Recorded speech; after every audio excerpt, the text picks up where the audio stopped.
আজকে তারেক রহমানের সাথে দেখা করার জন্য আমাদের নেতাকর্মীরা এখানে উপস্থিত হয়েছে। পৃথিবীর মধ্যে একজন ভালো নেতৃত্ব দানকারী মানুষ হিসাবে উনি পরিচিতি লাভ করবে আগামীতে। আমরা এখানে সালাম জানাবো এবং তাকে সম্বর্ধনা দেব।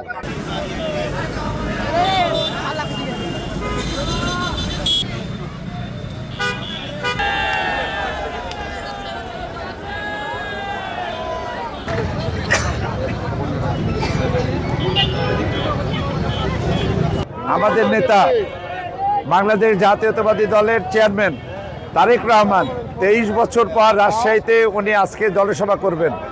তাকে একটু এখানে আমরা অভ্যর্থনা জানানোর জন্য আমরা এখানে আসছি। আমরা তাকে এখানে একটু হাত নাড়া দিয়ে তার সঙ্গে একটু কুশল বিনিময় করব।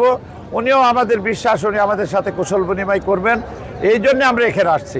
আপনারা জানেন যে 12 তারিখ ফেব্রুয়ারি 12 তারিখে সারাদিন বাংলাদেশে জাতীয় সংসদ নির্বাচনে মানুষ ভোট দিবে।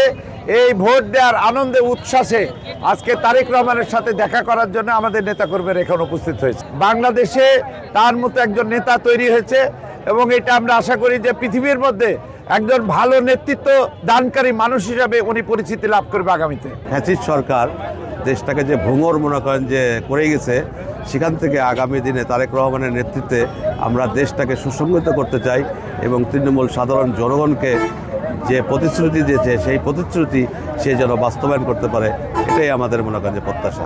তারুণ্যের অহংকার তারেক রহমান তার আগমন, সেই উপলক্ষে এখানে উপস্থিতি তাকে অভ্যর্থনা জানাতে এসেছি। বাংলাদেশের মানুষ নবজাগরণে জাগরিত হয়েছে এবং তারেক রহমানকে দেখে আগামী দিনে বাংলাদেশের ভবিষ্যৎকে তার নতুন উন্নত এবং উন্নত বহির্বিশ্বের সাথে আমাদের প্রকাশ করার আশাতে এসেছি যে তারেক রহমানের মাধ্যমে আমাদের আগামী দিন বাংলাদেশ অনেক উজ্জ্বল দৃষ্টান্ত স্থাপন করবেন। 17-18 বছর পরে তারেক জিয়া দেশে পদার্পণ করার পরে আমরা সংসদ নির্বাচন উপলক্ষে তারেক রহমান মাদ্রাসা মাঠে জনসভায় আসছেন। এই জন্য আমরা তাকে রিসিপশন করার জন্য, সম্বর্ধনা দেওয়ার জন্য আমারটা পৌরবাসী এইখানে উপস্থিত হয়েছি।